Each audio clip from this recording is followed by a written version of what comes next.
What's up, everybody? It's your boy Bryce from 510 Visualz, and we back, baby! Cooking up that sauce. We're in the studio. It's early. It's like 7:30 a.m. or something like that. I've been at the studio since 6 a.m. We got a special shoot today. I'm shooting another photographer, and she's gonna be paired up with her favorite makeup artist. These two knock out bangers consistently. Two of my favorite artists in the game. They're coming through. We're doing a special lighting setup. We might do another one or two and an outfit change, but we're gonna get it popping today, guys. I know y'all miss me. We in a new spot today. So first things first is I gotta get this place cleaned up, and then we'll talk about this first lighting setup.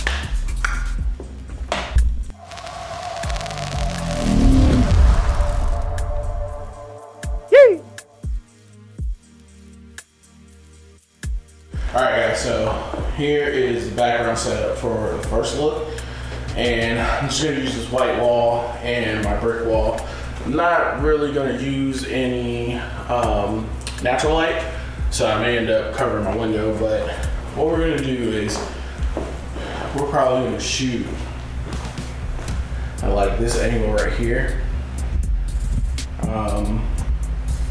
And my light is gonna come from here.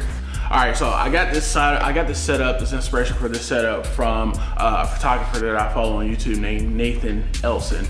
It's a 2-light setup. You really could do it with 1 light. It's just a little more contrasty if you only do it with 1 light, but 2-light setup. And what we're doing here is, this is my Godox 8600 Pro with a GoPro head on it. GoPro head on it. And I'm using the slick GoPro to try to get a slice of light that's gonna hit the model here. I'll put up an example of his work right now so you guys can see that. So, because my original Godox is the Godox S mount, I don't have a lot of accessories for it, and I forgot my S mount to Bones mount adapter, so we gotta make it work. So what I'm doing right now is, this is just some 4x8 foam insulation that I got from Lowe's. And I'm just gonna fire my 600M into this and use it as a softbox to fill in going that way.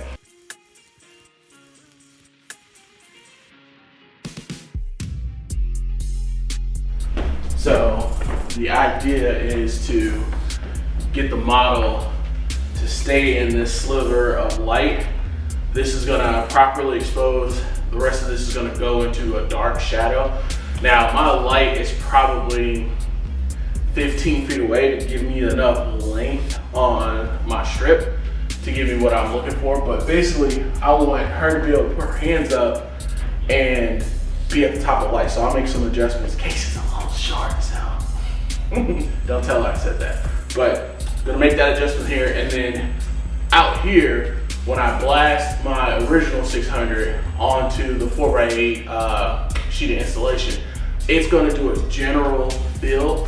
So I don't need it to be specific. I just need to be a big light and just do a general fill just to lift these shadows up so I don't have to do it too much in post. But that's gonna be the first look. Second look's gonna be like a 2-light setup. And then I might do a single light setup with some V-flats. But when we get to that, I'll show you all about that. So since Kaci's a photographer, I'm just kind of taking some time to explain the lighting setup. She's also trying to learn Flash. So I wanted to make sure that she understood like why I was putting a light somewhere and what that light was doing. Also where to keep her face to stay in that strip of light, because if she moved out of it, it was gonna just fall in the shadow. So I was just clearing some stuff up for her there. In this shot, you can see I've got my iPad set up to do a wireless tether to capture 1. This is one of my favorite things in my studio right now. I absolutely love it. Not only do you get a clearer view at the shot, but Graham can see the shots as I'm taking them. All right, after saying she's nervous, she immediately proceeds to give the vibes on the test shot. You're talking about nervous, and this is your test shot. Get out of here, Kurt.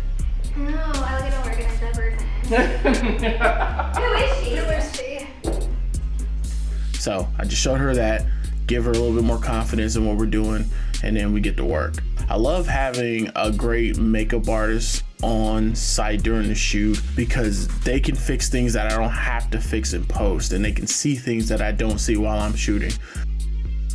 All right, right here, I'm just coaching on a pose that I'm looking for. I found it to be much easier to show than tell. I learned a lot of posing techniques from Bryce, and she's very good at directing and showing. And when you combine directing and showing, you can make someone who's never modeled before understand your direction. So fellas, don't be afraid to get out there and show your models what's up. Hit them poses.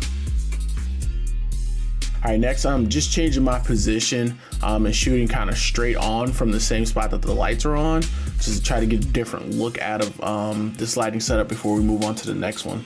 So we're just gonna do a couple more posing tips here for what I'm kind of looking for in this angle. And then we just knocked out some more shots.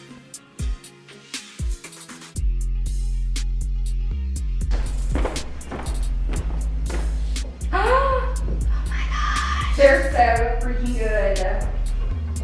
Oh my god! So crazy. Now, here are some of the finished images and the settings that I ended up using. Hope you guys enjoyed this BTS video. I'm trying to get more of these out and kind of refine how I make them. So down in the comments, let me know if you want to see anything different in this kind of style of video. Do you want more live audio? Versus the voiceovers? Do you want more information on the setups? Do you want me to take more time on that? Anything, just hit me up in the comments. Make sure you stay tuned. I'm going to be releasing 2 more parts to this shoot that have different lighting setups and different outfits. And as always, thanks for kicking it with your boy. Remember, it's all gas, no brakes. Whatever you do, do it moving. Yeah, we out of here, baby. Peace.